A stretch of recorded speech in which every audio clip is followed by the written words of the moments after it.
हमारा ख्याल ये है कि वो इंक्लूसिव अलायंस नहीं है। एनडीए ने 28 पार्टी को अलायंस बनाया, उसमें कि इंडिया अलायंस में मुस्लिम लेड पॉलिटिकल पार्टीज को शामिल नहीं किया गया, इंडिया अलायंस में दलित लेड पॉलिटिकल पार्टीज को शामिल नहीं किया गया।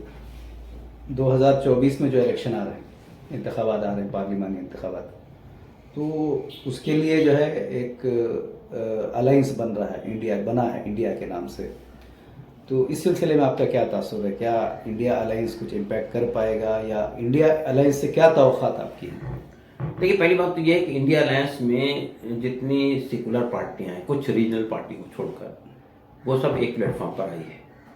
तो इसका फ़ायदा ये हो सकता है कि ये जो आपस में लड़ने से जो वोट तकसीम होता है वो वोट तकसीम ना होगा। ये तो अब देखा जाएगा कि जब आप सीटों के एडजस्टमेंट का जब मौका आएगा, हर पार्टी के एस्पिरेशंस है, उनके एम्बिशंस है, तो वो हर पार्टी चाहेगी कि हमको भी यहाँ सीट मिलना चाहिए, वहाँ सीट मिलना चाहिए। रीजनल पार्टियाँ कितनी नेशनल पार्टीज को अकोमोडेट करेंगी, नेशनल पार्टी कितनी रीजनल पार्टी को अकोमोडेट करेगी, ये प्रैक्टिकल उनके प्रॉब्लम आएंगे अलायंस के अंदर। तो इसको कैसे फेस करेंगे वो वक्त बताएगा। दूसरी बात यह है कि इंडिया अलायंस को हमारा ख्याल ये है कि वो इंक्लूसिव अलायंस नहीं है। अगर आपको वाकई इलेक्शन लड़ना है तो आपकी कोशिश ये करनी चाहिए, अगर आप सब समझते हैं कि वोटों को तकसीम ना हो, सीटें आपस में लोग न लड़े, तो ये होना चाहिए कि उन्हें ये जो भी छोटी पार्टियां हैं, जो चाहे 1 एमएलए लाती हो या 10 एमएलए लाती हो, चाहे 1 एमपी हो या 2 एमपी हो, और इवन वो पार्टियां भी जो सेकुलर पार्टियां हैं और वो अच्छा खासा वोट गार्नर करती हैं, सीट नहीं निकाल पाई, वो ऐसी पार्टियों को भी इस अलायंस में शामिल करना चाहिए। अदरवाइज इस बात का अंदेशा है कि वो पार्टियां भी बहरहाल मैदान में आएंगी, और मैदान में आने के बाद में या तो वो तनहा लड़ेंगी या उनका भी कोई थर्ड अलायंस बन जाएगा। तो फिर वो जो इंडिया अलायंस बनाने का जो पीछे कंसेप्ट काम कर रहा था, वो कंसेप्ट यानी मुतासिर हो जाएगा। इसलिए हमारी राय है, जैसा अभी आपने देखा होगा, अपने एनडीए ने 28 पार्टी को अलायंस बनाया, उसमें कई पार्टियां, करीबन 12-13 पार्टियां ऐसी हैं जिनका एक भी एमएलए नहीं है, जिनका एक भी एमपी नहीं है, उनको भी उन्होंने शामिल किया है। इसलिए कि वो चाहते हैं कि जितना वोट है स्कैटर्ड, वो सब जगह एक जगह पुल आउट हो जाए। तो मेरी राय ये है कि इंडिया अलायंस को भी इसी बात पर गौर करना चाहिए कि अगर आप देखें कि इंडिया अलायंस में मुस्लिम लेड पॉलिटिकल पार्टीज को शामिल नहीं किया गया, इंडिया अलायंस में दलित लेड पॉलिटिकल पार्टीज को शामिल नहीं किया गया। ऐसी बहुत सारी पार्टियां हैं जो दलित जिसको हेड करते हैं, ऐसी बहुत पार्टियां हैं जिसके अंदर मुसलमान हेड करते हैं, उन पार्टियों को भी शामिल किया जाना चाहिए। अदरवाइज इंडिया अलायंस जो है वो इंक्लूसिव नहीं होगा और वोट फिर भी तकसीम होगी। तो ये वेलफेयर पार्टी जो है, आने वाले पार्लियामेंट्री इलेक्शन के सिलसिले में वेलफेयर पार्टी की क्या स्ट्रैटेजी है?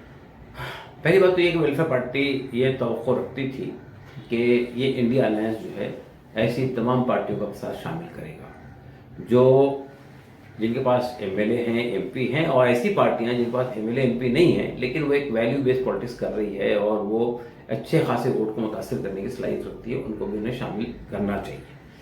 दूसरा ऑप्शन हमारे सामने ये है कि हम ऐसी तमाम पार्टियों को एक जगह लाकर एक थर्ड ऑल्टरनेटिव क्रिएट करने की कोशिश करें जो लिमिटेड सीट के ऊपर में पंजा आजमाई करेगा। और वेलफेयर पार्टी ऑफ इंडिया की ये कोशिश होगी आइंदा इलेक्शन में कि ऐसे बुनियादी सवालात जो इस वक्त मुल्क को दरपेश हैं, यानी मिसाल के तौर पर महंगाई का इशू है, बेरोज़गारी का इशू है, औरतों की इफ़्फ़त व इस्मत का मसला है, फैलता हुआ जहर है समाज के अंदर, एजुकेशन इंस्टीट्यूशन के अंदर जो जहर फैलाया जा रहा है वो है, रूल ऑफ लॉ कोलैप्स हो गया है, बुलडोज़र इस्तेमाल किया जा रहा है, मणिपुर जल रहा है, नूह के अंदर आग लगी हुई है। ऐसे तमाम इश्यूज़ को ज़ेर बहस लाना चाहिए। और जो हमारी इकनॉमी है, करप्शन है, कार्पोरेटाइजेशन जो हो रहा है इकनॉमी का, जिस तरह बड़े बड़े कारपोरेट्स को जो है फेवर किया जा रहा है, वो सब इश्यूज़ को ज़ेर बहस लाना चाहिए इंडिया यानी इलेक्शन के दौरान में, और उसके बुनियाद पर इलेक्शन लड़ा जाएगा। और हम भी वेलफेयर पार्टी की बुनियाद पर हम बहरहाल जहाँ भी इलेक्शन लड़ेंगे, हमने भी फैसला किया है कि हम कुछ सीटों पर किस्मत आजमाई करेंगे।